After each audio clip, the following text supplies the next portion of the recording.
Y a propósito de este tema, según los últimos reportes del DANE y el informe Bogotá ¿Cómo vamos?, la capital de la República y Bucaramanga son las ciudades que presentan la más importante reducción de pobreza en todo el país. 172.000 personas salieron de esta condición en 2013 en Bogotá. Según cifras del DANE, respecto al cierre de 2013, la pobreza extrema en la capital de la República fue de 1,6%, mientras que en el Chocó, la región más pobre de todo el país, se ubicó en 63,1%. What's up, world? Let's get it poppin' with CC Mixer. It's your boy Jeff Williams. Word.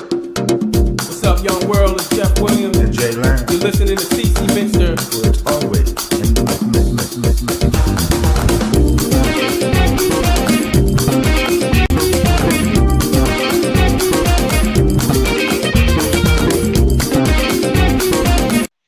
En las últimas décadas, Bogotá se ha convertido en el punto de acceso de la generalidad de la población nacional, en donde los bienes y servicios básicos han mejorado. El índice de la población con pobreza extrema, la cual solo puede adquirir la canasta de alimentos básicos según el DANE, se ha reducido significativamente a un 1,6%, y el índice de pobreza multidimensional se redujo en 8,7% del 2012 al 2013. Sin embargo, tales avances no han sido suficientes para beneficiar a aquella población bogotana que se ve afectada por factores como es el deterioro de la economía familiar y la falta de servicios en las poblaciones locales y desplazadas que se asientan en la ciudad con carácter ilegal. Por lo tanto, si la ciudad presenta mejoramientos en su oferta institucional, es completamente necesario llegar a aquella población en situación de pobreza mediante acciones que les puedan brindar los bienes y servicios básicos junto a oportunidades para la realización personal. Destacada por su creciente económico, la capital colombiana está en capacidad de asumir estrategias y políticas públicas, como también de fortalecer su información e institucionalidad adecuada para solucionar esta situación de pobreza y marginalidad. Aunque hay que recalcar algunos programas como fue el Programa de Mejoramiento Integral de Barrios, que nace desde la implementación del Plan de Ordenamiento Territorial en el año 2000 realizado por el gobierno Peñalosa, el cual buscaba una intervención integral que solventaba necesidades en cuanto al acueducto, vías, andenes, colegios, hospitales, zonas verdes y hogares de bienestar social en estos barrios. En este punto, es necesario recalcar que para abolir la pobreza se necesita saber qué la produce. Se podría decir que la falta de oportunidades. Pero, ¿se trata de culpar al Estado por no brindarlas? ¿O se trata de regalar viviendas como lo han prometido nuestros señores políticos? Seguramente sea que esta situación de marginalidad y pobreza en la capital no es la prioridad de los gobiernos, como aquel cegado por un proceso de paz o como aquel luchando para que las multinacionales sean quienes gobiernen el país. Por otra parte, está el conformismo de los bogotanos cuando reciben sus tan anheladas casas subsidiadas por el gobierno. ¿Qué genera esto? Pues una manía de que el gobierno sea quien deba regalar y el pueblo quien recibir. Una cultura separada del esfuerzo que se acostumbrará a vivir a costas de las obligaciones del Estado. Claramente, el mismo Estado así como el pueblo son quienes deben generar una cultura en donde haya un esfuerzo de trabajo que se vea como resultado en la obtención de la riqueza común, es decir, el Estado generando empleo y asimismo educación. Podemos citar la cuestión que enfrenta la ciudad en cuanto a la ubicación de la población pobre en el centro o en la periferia, ya que no hay dónde ubicarla. Esto quiere decir que el gobierno de Petro no solo enfrenta tal problema, sino también el de perder los subsidios que el gobierno central da para las viviendas de los más pobres.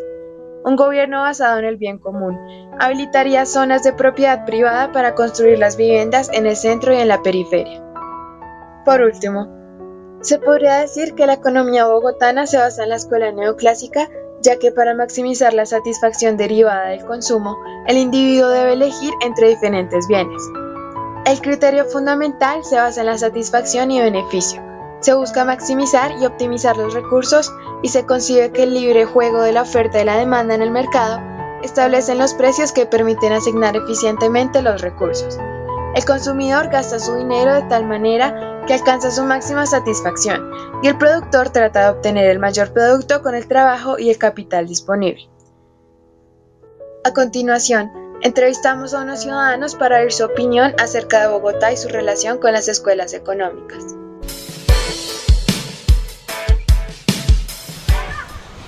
¿Cómo cree usted que la evolución de las ideas y objetivos de las escuelas económicas han llevado a causar marginalidad y pobreza en ciudades como Bogotá?